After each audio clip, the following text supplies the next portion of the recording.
passing lane. Sky's a jam. Dynamite dunk and the crowd loves it.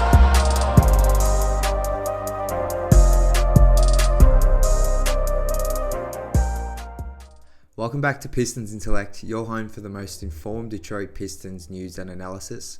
I'm your host, Jack Kelly. You can follow me on Twitter at Jack_Kelly_3. And before we get into today's show, if you're feeling so kind, please hit that subscribe button. Today, we'll be reviewing the Detroit Pistons 106-120 loss to the Phoenix Suns. Today's game was another disappointing outing for the Pistons. To start off with, it felt like it was always going to be an uphill battle once Jaden Ivey was announced out for the game with an illness of some kind.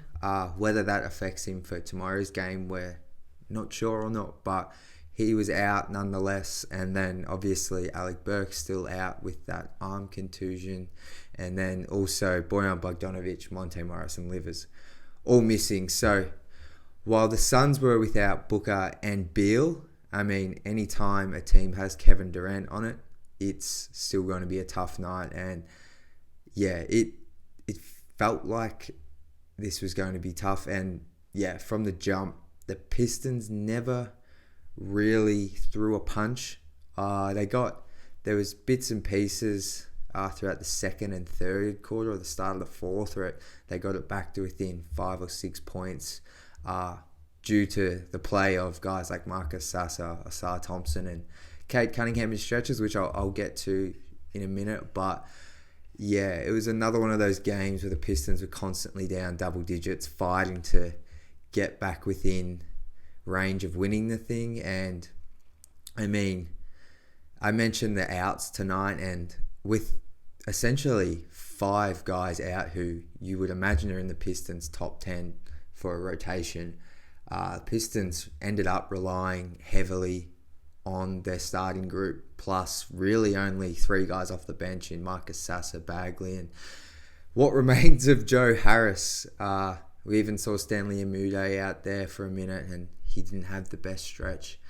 So the Pistons were thin rotation-wise, and I think it showed in their play, their youthfulness. It's sometimes easy to forget how young these guys are, and when you don't have veterans like Alec Burks out there, Bogey and Monte Morris, it's just when things go bad or a bad stretch starts to occur, it just feels like this team can't halt runs at times. And I want to credit some of that to just having young heads on the floor. The turnovers are killers.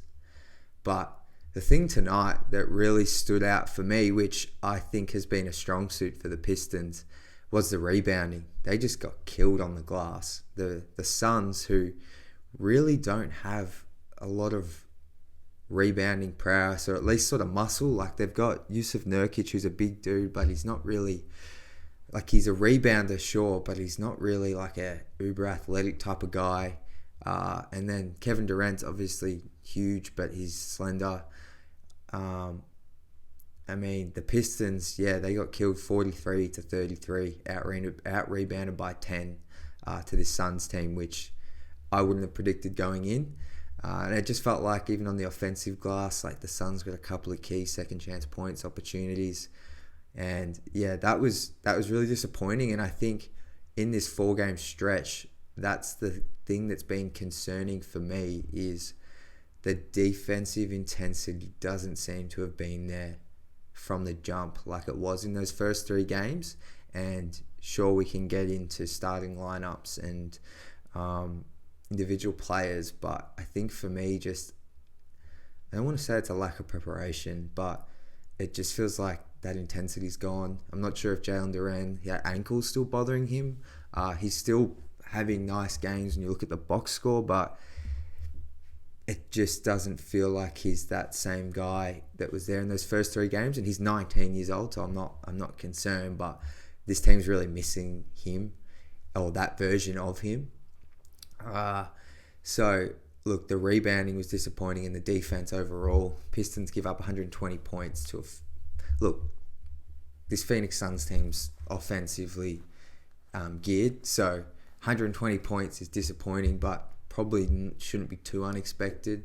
Even without the guys I mentioned, I mean, Kevin Durant dropped 41 points. It feels like every time he comes to Little Caesars Arena, he's at least dropping 35. So at least that's a positive for fans that are in the building. You got to see one of the best scorers all time do what he does. But yeah, it was. There were moments that felt like the Pistons were back in it, but on the large, it just never felt like the Pistons were going to win this one. Maybe I'm just accustomed to all the losing now and can sort of sense if the Pistons have a chance. But if they were to win this, it would have been an absolute shock. They were short-handed, but ultimately, I mean, so were the Suns, and it just felt like the Pistons were a bit. They looked their age tonight, and they just didn't really fire a shot. I want to start on a positive note here. Don't want this to all be negative doom and gloom. There's always positives in any game, particularly when you have so many young players out there, and it's starting to feel like, once again, Troy Weaver nailed the draft. Each of Ausar Thompson and Marcus Sasser have been brilliant to start the season. In particular tonight, they both played extremely well and arguably were the Pistons' second and third best players. Some might even say they were the Pistons' first and second players, depending on how you judge Kade's performance. But Ausar, he finished with 14 points, 9 rebounds, 4 assists, 4 steals, and 4 blocks. Just a monster in the box score. And also knocked down 2 of 3 from distance. And yeah, I really want to focus on just some of the passes he had tonight. He had one in particular where I can't recall exactly if it was a pick and roll where he was the screener for Kade, or it was more of a give and go action, I think. And Kade sort of dished it to Ausar, who was on the elbow, and Ausar immediately hit a cutting Kade. And I think he might have even done that twice throughout the night, where Kade dished it to him around that elbow area and Ausar hit him right back and he got another layup. So there was those 2 passes that I just don't think many, if any of the players on this roster, maybe Jalen Duran when he's, locked in passing wise, but it doesn't feel like there's many other guys on this roster who can make those sort of tight pocket pass, bounce pass types connections. And I think that's awesome to see Kade, 1, moving off ball, but 2, being rewarded for it and getting into the paint and scoring. And having a guy like Ausar who can do that is really helpful. And once again, I know he shot well from 3 tonight in Ausar, but just that he can make those kind of reads and those connective type plays are really helpful, especially to help offset some of those spacing issues. And he also had another one with Jalen Duran, similar. I think Ausar sort of dribbled in, kind of got stuck around the baseline on the block area in there, and then he hit a cutting Duran with a bounce pass, and Duran dunked it. So those were some really cool passes that, like I said, I just don't think there's a lot of guys on this roster that can make those. And part of that is because of Ausar's IQ, but the other part of it is just he's so tall at 6'7". He can just kind of, even if he's getting double teamed or in a tight space, he can typically see over the defender and just make that read and hit a cutting guy on time, which is, like I said, really helpful for this offense when things get bogged down. So, I mean, I just listed off the stat line, but he was close to one of the rare 5x5 games and just continues to build on what's been definitely a first-team all-rookie type start to the season. I think that's a lock if it was today. And I haven't had a chance with every rookie, but just looking at some numbers and everything and just his overall impact, on the defensive end, rebounding, like I would say he's top 3 for Rookie of the Year right now behind Chet and Wemby. So there's another awesome game for him. And look, 6 of 14, you'd like a bit more efficiency, but I mean, he's shooting around high 30% from the field, so 6 of 14 is a bit above that. So look, I take that as a bit of a positive, and obviously that's an area he needs to improve, but overall just another huge game for him. Now the other guy I want to have a chat about and shine some light on is Marcus Sasser. I feel like I've spoken about him in each of the past 3 recaps, but he's just been sensational. I mean, I was on draft night. This might piss some fans off, but honestly, I was more excited about the Sasser pick than Ausar, and I'm very happy to admit I've been completely wrong on Ausar to date. Just in terms of his impact, I was still always concerned for the shot, but in terms of impact, playmaking, etc., like I was so wrong on Ausar. But Marcus Sasser, I was super excited about that selection and that trade draft night to move up and get him at 25. And it was exactly for the reasons we're seeing. His ability to shoot not only off the catch, but off the dribble it already feels like it's elite. And I'm sure he's going to go through some rookie droughts here where he might struggle with his shot. But, I mean, I wouldn't be surprised if he doesn't. He's 22 years old. He was in college for 4 years. His past 2 seasons with the University of Houston, he was an elite shooter in any facet, off movement, off the dribble, off the catch. And then I think as well what we're seeing is him, dribble in and take that mid-range pull-up, which is more than capable of hitting around the elbow free throw line area. And also he can get into the paint and use that floater of his, which I believe, at least in his senior season with Houston, was up there with some of the best in his draft class. So I think his handle as well, he's not going to get all the way to the rim and finished. I think he got blocked a couple of times tonight, but his handle is just, he's able to shake the defender and really get into the paint and make things happen, which, not to turn this into Killian Hayes thing, but that's one of my things with Killian is I like tonight Killian had a great game, and he I think he was another efficient night, second in a row, double-digit scoring. But I feel like Killian just never gets all the way to the rim and really collapses the defense to open things up for Kade or whoever else in the backcourt. A lot of Killian's is dribbling around in the mid-range, and he got blocked by KD tonight, and he'll just dribble around in there and sometimes in circles. And look, I know he can make those shots, but he just never really fully collapses the defense. I mean, so Marcus Sasser, I feel like, is by no means elite at this, but I feel like just the way he uses his handle and the way he can dribble and go both directions, as well as use that floater, I feel like he's a bit more of a threat to penetrate into the key and make things happen a little bit more than Killian, which is one of the reasons I really want to see him play alongside Kade in the starting lineup. If once again it's not going to be Jaden Ivey. But yeah, Marcus Sasser tonight, 22 points, 4 assists and a steal, 4 of 6 from 3. I think he's shooting like 60% from 3, so excellent game from the rookie. And yeah, I mean, lucky we have these rookies because they've been a shining light in each and every game when these Pistons have been struggling. And yeah, once again, Troy Weaver certainly has made some questionable decisions and might have some things to answer for if the season doesn't start to turn around a little bit in the next couple of weeks. But one thing you can safely say is that he's drafted very well, in my opinion, as well as probably you can with the cards he's been dealt. Yes, some might say Pistons should have taken Shaedon Sharpe. I don't think that was an absolutely, a gimme at the time. Shaedon Sharpe barely played. He didn't play at Kentucky, in fact. He was a mystery player. Some might critique the Killian selection. I was huge on Killian. I think a lot of people were, especially around that pick 7 range. But I think he's found another 2 guys in Ausar and Sasser. And I think considering draft lottery night, the Pistons fell to pick 5, and how doom and gloom that was, to walk out of there with Ausar Thompson, who's playing like a top 3 rookie in this class, is very, very exciting. The final players I want to take a look at from tonight's loss to the Suns were 3 guys who, in my opinion, have been the driving force behind a lot of the Pistons' success to date. And especially in those first 3 games, Kade Cunningham, Isaiah Stewart and Jalen Duran were driving a lot of what was making the Pistons successful. At least Kade on the offensive end, and then Jalen and Stu a bit offensively, but definitely defensively.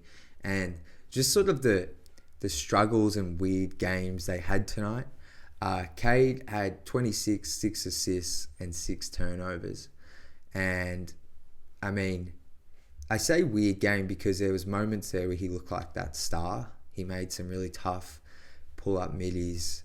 Three-point shot wasn't really there tonight, but he got to the rim a ton, was super aggressive. Probably deserved a couple more free throw attempts, but he showed plenty of the type of lead initiator, lead bucket getter type of guy we think and know he can be.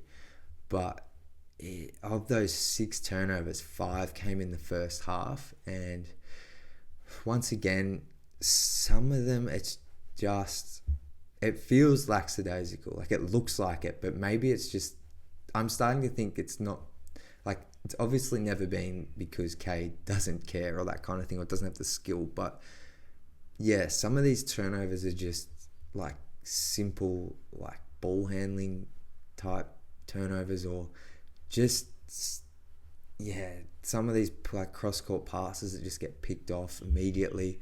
I don't know if it's just because now defenses are completely loading up on Kade, and that might not just mean like on ball with him getting doubled or trapped out of pick and roll, but more so like teams know that Kade, you know, they've done a scouting report and they know that he's going to look to throw that cross-court pass. If he's driving right, he's going to look to hit the left corner. And I mean, if there's no one else to really account for, I mean, that's an easy read to make, especially when the defenders don't have to commit to their man in the corner and they can roam a bit more. Makes things hard, but just, yeah, 5 first half turnovers were real killers. By no means was it the reason the Pistons lost the game. Plenty of other reasons, but the turnovers are starting to get more concerning with each and every game. And I don't think it's all on Kade. I think some adjustments can be made with the lineup. I said it in the last episode, but I truly believe he's handling the ball not like far too much, but I feel like he's being asked to create so much, and I think these turnovers are a result of him maybe not being ready for that right now, or maybe that's just not the player he is, this heliocentric type thing. And another thing I've noticed is it feels like the ball's just sticking a little bit more. Doesn't feel like there's as much movement. That might be because Alec Burks hasn't played the last 3 games, and he was a guy who was really opening things up. Maybe there's not enough shooting on the court, but yeah, I don't know if this is a case of a young team sort of going back into their shell a little bit now that their confidence is gone and the wins and the competitiveness isn't being there from the jump. But yeah, at times it's just felt like Kade, like he's still playing really well and he's still coming back from having a year off. So it's not this, I'm trying not to make this sound too negative, but I think just with the team around him and some of the lineups are not putting him in the best position to succeed. Tonight, I don't want to harp too much on the lineups because just of all the injuries and outs. I mean, I don't think starting Sasser tonight would have made too much of a difference. I think just with the injuries and that kind of thing, I think ultimately tonight was always going to be a very hard game to win. As frustrating as it is to watch in the moment. But yeah, it continues to just be a bit of a weird experience for me watching Kade, particularly in these last 4 games, because it feels like the Pistons aren't really in these games for the most part. They obviously were in the Portland game, but that fell apart and badly. Finally, Jalen Duren and Isaiah Stewart probably had their least impactful performance in terms of a duo tonight. They combined for the 13 rebounds. Don't believe they had a blocked shot. Had 8 turnovers between them. And it just felt like they didn't have a huge impact on the game, which coming into tonight, I feel like the Pistons were going to rely heavily on them, at least on the defensive end and definitely from a rebounding standpoint. And those two, when they've played well, have been a plus in terms of net rating. They've been those 2 plus Kade, as I mentioned, when they've been on the floor together, the Pistons have typically played very well. And that's largely been due to rebounding and defense from Duren and Stu. And for them to get out-rebounded by 10, like I mentioned in the outline at the beginning. It's really disappointing to go up against Yusuf Nurkic and not be able to out-rebound the Suns, who I haven't looked at the numbers, but I don't believe people would have estimated them to be a good defensive, good rebounding team. So, look, they're both still incredibly young and going to be subject to nights like tonight. I think that was Stu's, like I said, least impactful game, definitely for him. Interestingly, he's still, like, the plus-minus doesn't show a huge sort of negative with Stu on the floor, but I just felt like you didn't really feel him, his physical presence like you have in other games. And Durant had a double-double once again, had a couple of steals, but I feel like he's looked 19 the past few games, and just with his rotations, particularly defending in the post, and just defending in the pick and roll, just hasn't. It feels like he's just been late a lot to read things, and I think that's one of the things with Jalen that detractors of his will say his processing on the defensive end isn't as good as it is on the offensive end, and that's where his doubters will say they're not 100% sold on him being a defensive anchor.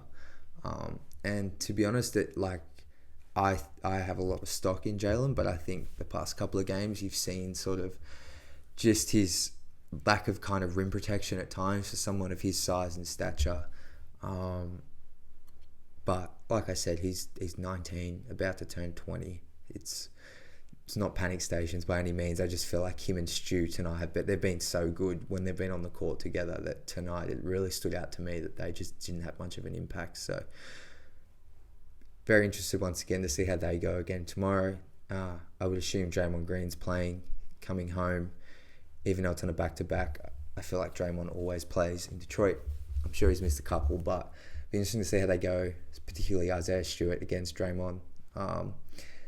But not the best game from them, but I would like to see a bounce-back performance because the Pistons need their defense and rebounding to stay competitive and have a real shot to win these games. All right, guys, that'll do it for today's recap of the Pistons' loss to the Phoenix Suns. I'll be back tomorrow for a recap of hopefully a Pistons win against the Warriors. But until then, drop a comment below, let me know your thoughts, and please, if you're feeling so kind, hit that subscribe button and give the show a like. But until tomorrow, go Pistons. Who does?